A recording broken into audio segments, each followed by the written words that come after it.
Ito po ang masasabi ko diyan sa banggaan po ni Mayor Magalong at nila Congressman Benny Abante ng House of Representatives. Ha?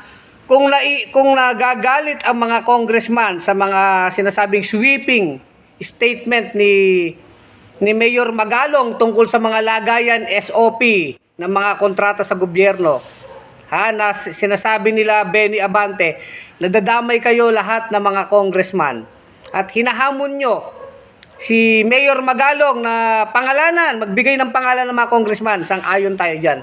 Pero kayo rin dyan sa House, Benny Abante, sa tagal mong congressman, wala ka bang kilala na congressman na may SOP? Imposible kasi ginagawa niyong budget. Yang sila Saldico, yang mismong si Speaker Martin Romualdez, wala ba kayong alam? 'Di ba? Kung gusto niyo maglabas ng pangalan si Magalong, okay 'yon. Pero kayo din, mag-booking din kayo ng mga pangalan.